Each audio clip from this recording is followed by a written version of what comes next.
आज जो है नी कौम को अवेयर करने के लिए, जागरूक करने के लिए जिस तरीके से, जिस शिद्दत के साथ में और जिस कुड़न के साथ में मजलिस के सिपाही लगे हुए हैं, ये किसी से छुपी हुई बात नहीं है और ना इसको दोहराने वाली बात है।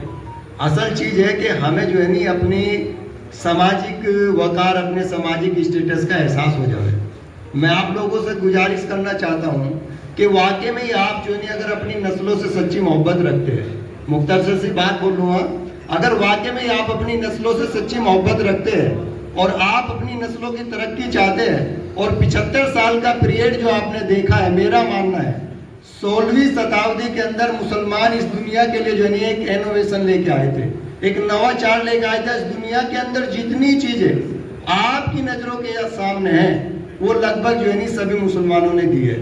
लेकिन आज मुसलमान का सामाजिक स्टेटस इस एतबार से गिरा हुआ है कि मुसलमानों को हकीर नजरों से देखा जाता है और हमारी नजरों के सामने हकीरियत यानी कमजोरी इतनी ज्यादा आ चुकी है कि अगर कोई हमारे लिए आवाज उठाता है और कोई हमसे सच्ची मोहब्बत रखता है और वाकई में ही अपने अल्लाह को राजी करना चाहता है, हमारे जो सदर मोहतरम है असदुद्दीन ओवैसी साहब जैसी शख्सियत जो रात और दिन कौम की कुड़न और शिद्दत और तड़प को लेकर कौम को जागरूक करने का काम कर रहे हैं, हम उन लोगों पे जो है नहीं ऐसे लोगों पर उंगली उठाने का काम कर रहे हैं।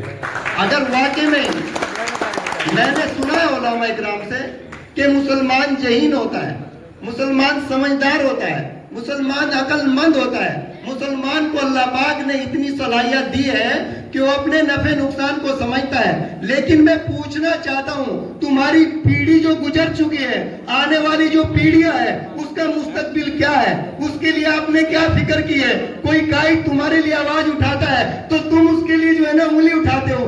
कहाँ चलेगी मुसलमान की जहनियत? कहाँ है आज मुसलमान? क्यों अपनी नस्लों से दुश्मनी निकालने का काम कर रहे हो?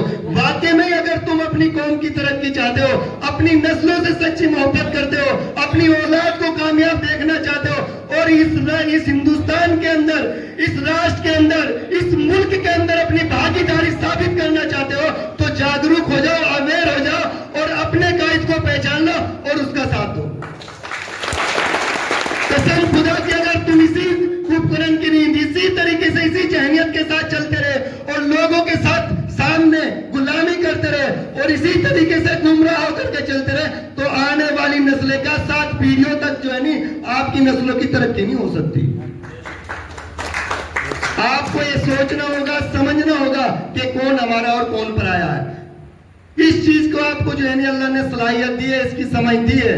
आज एक शख्स है जो रात और दिन मैंने महाराष्ट्र के हमारे एक माइनुद्दीन साहब मेरे पास आए थे और उन्होंने बताया कि मैं लगातार 40 साल से इस परिवार के साथ रहता हूँ।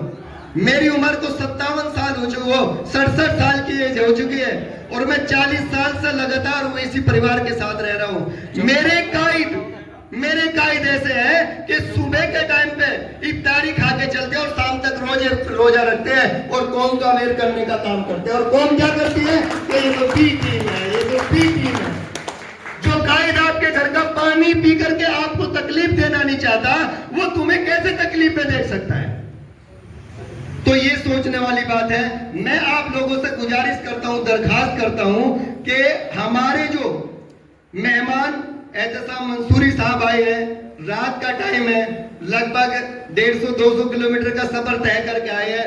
उन्हें कोई अपना निजी स्वार्थ नहीं है। जितने लोग आप लोग बैठे हैं, मेरा मानना है कि आप लोगों ने हक को पहचान लिया। आप मजलिस के प्रोग्राम में आए तो इंशाल्लाह मजलिस को सपोर्ट करेंगे इंशाल्लाह। इसके बाद मौलाना तस्लीम साहिब जो कि थाना भवन से तशरीफ लाए हैं।